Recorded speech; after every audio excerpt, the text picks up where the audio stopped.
So yeah, I'm starting to realize this. Like, it's funny because I tell you guys all the time.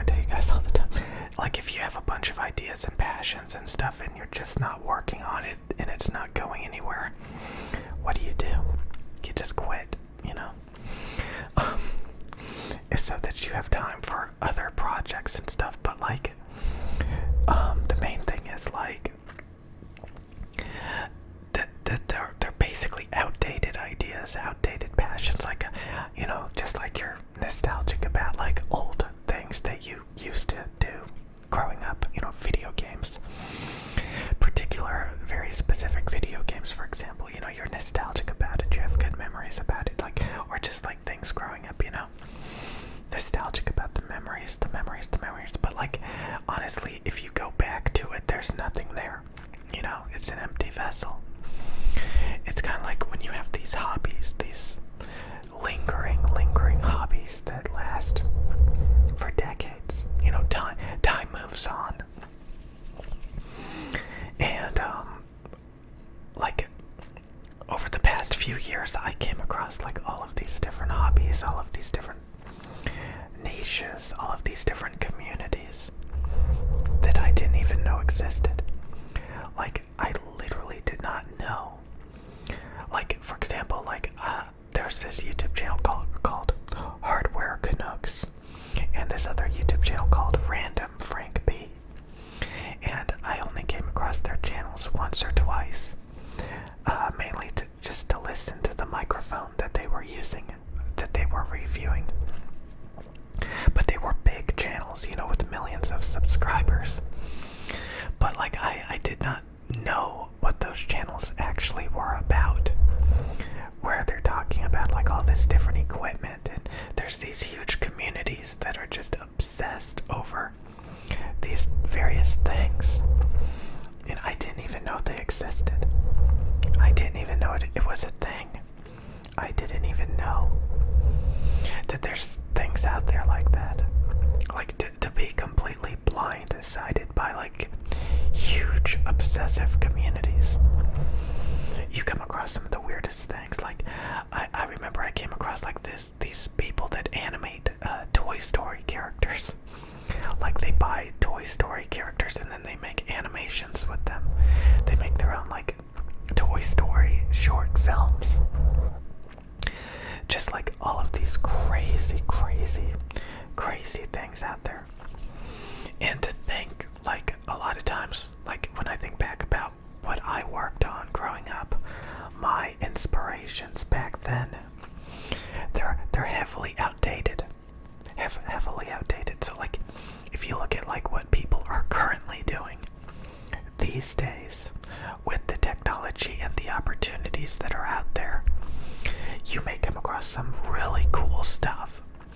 So you can bring back a lot of your experiences and talents that you've learned growing up and reutilize it for something completely new that's a lot more relevant.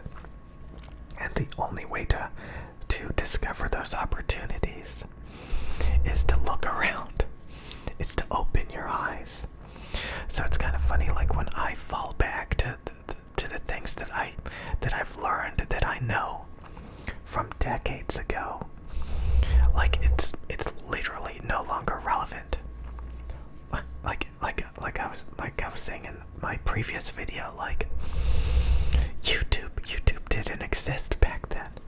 Like, that's how far back it was. That's how outdated and irrelevant a lot of those ways of thinking were.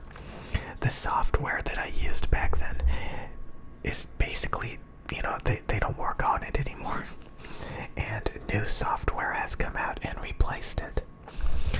So, you know, just to realize like how behind the times you are, and to realize that there are opportunities out there for new ideas and new things, and you just have to look around. And YouTube kind of keeps you in a bubble, you know. It kind of recommends very shallow level stuff. But like, I occasionally come across, like, you know, there's deep things out there. There's tons of different types of things you can do out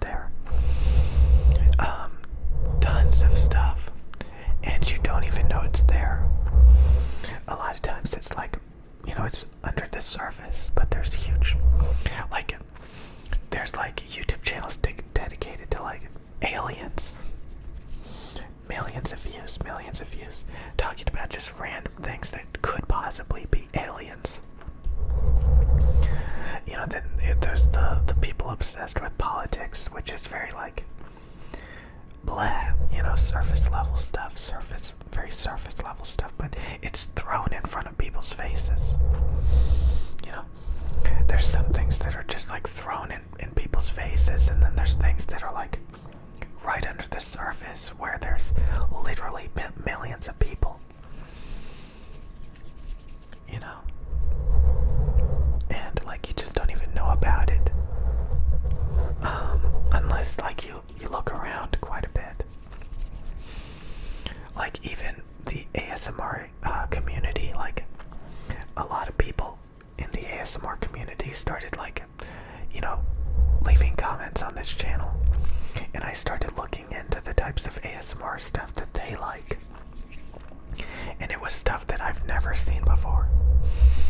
And again, sometimes you come across YouTube channels and you're like, wow, these people are so creative, like look what they're doing, like this, I've never seen it before, like this YouTube channel is just so out of the ordinary and creative.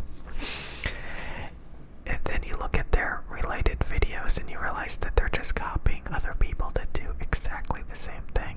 But then you start to realize like, oh my god, there's this huge community of people all doing the same thing. People copy each other like crazy. People are copy machines. Like I would like to think that like I am creative, but I'm not. Like I get influenced by so many different things. And you realize that the majority of your personality, the majority of your ideas are made up of like past experiences that you've, you know. So that's really interesting, you know.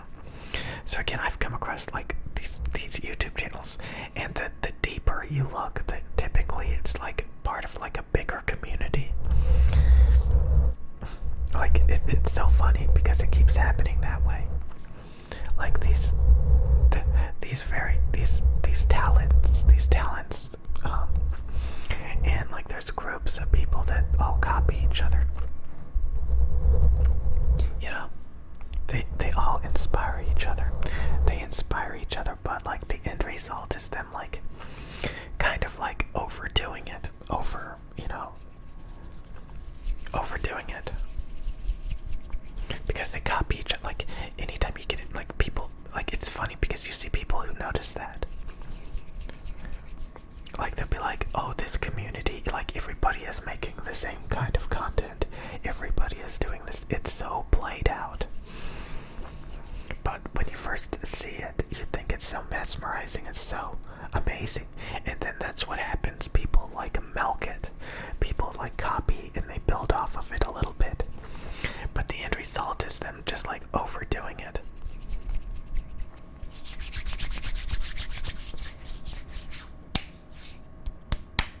That's too loud. Why am I clapping? That's not it. That's not good.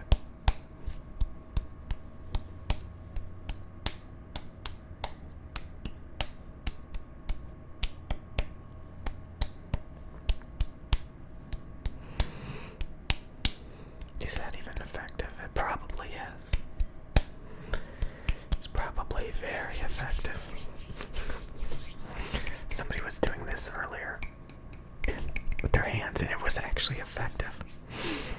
I was like, my god, some people are so good at ASMR, like they time things just right. Like they do really slow, methodical timing, and it's like, whoa, that is really, really effective. And then you got those people that just go way, way too fast, and they're just like, "Rrr." And some people like that, but like the slow, methodical timing, that's crazy. That's crazy.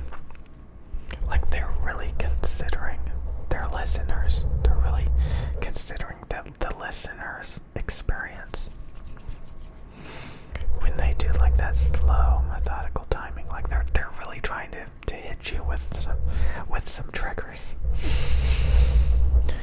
Like a lot of this is like, yeah, And like, if those are like the first ASMR videos you've ever experienced, and then you decide that you want to make ASMR videos, you'll probably be pretty good at that. Because that's like, I don't know. Yeah. So yeah, when I first got into ASMR stuff, like, I thought I had to dress up like a doctor, an ear doctor. I thought that was like the only types of videos you can make.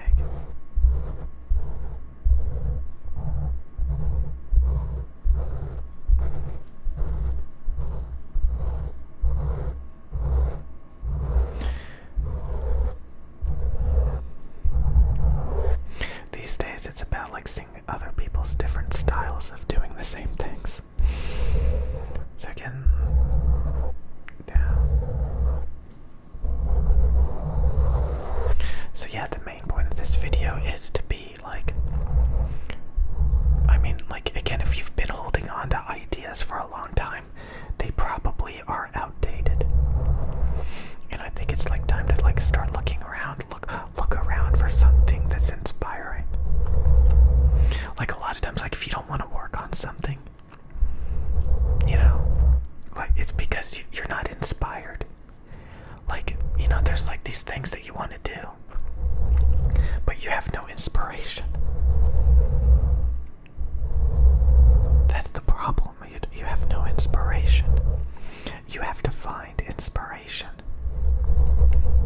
You have to go on a journey. You have to look around. So, you know, rather than like sitting around like trying to force yourself to be inspired, I think the best thing to do is to explore and look for new inspirations. And don't even like again, like, imagine you come across a community. Like, imagine like you're exploring the real world, and you come across like these people that like race sports cars or something, and they're like, hey, you want to come help us do this? And you're like, what the hell? I don't know anything about sports cars. And now like they want you to help them. Is that the plot to the Fast and the Furious? I don't know. I don't even remember that movie. I think I watched it before. I don't even know. But like, so many times that happens. Like, maybe you get recruited into something new.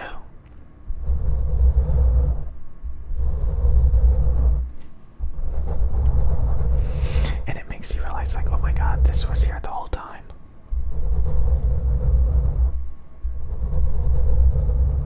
And there I was, like, dwelling on something that was no longer relevant. And now all of a sudden I have all these new, I've talked about this, like, I mean, if you explore and look around and like drop all of your old hobbies that are no longer relevant, you can find new opportunities, and you have no idea what they're gonna be. It's kind of like if you have like an interview or something, and you just think about, you know, what they're gonna possibly ask you and the questions and stuff, and then you go to the interview and it's totally different questions. So there you were, like, thinking, imagining how it was gonna be, and it turns out to be something totally different. That's what stops a lot of people from wanting to do new things, because they think they can just imagine it, how it's gonna be in their mind. Oh, it's gonna be like this, it's gonna be boring, you know, but then when, like, that's not how it turns out. It turns out totally differently, you know? So you could miss out on a lot of opportunities because you assume you know how it's gonna be. I know some people, they do that like a long time ago. I knew people that would just like, you know, people love to travel. People love to travel, a lot of people. You know, just to explore, to see what's out there, what kind of opportunities they come across.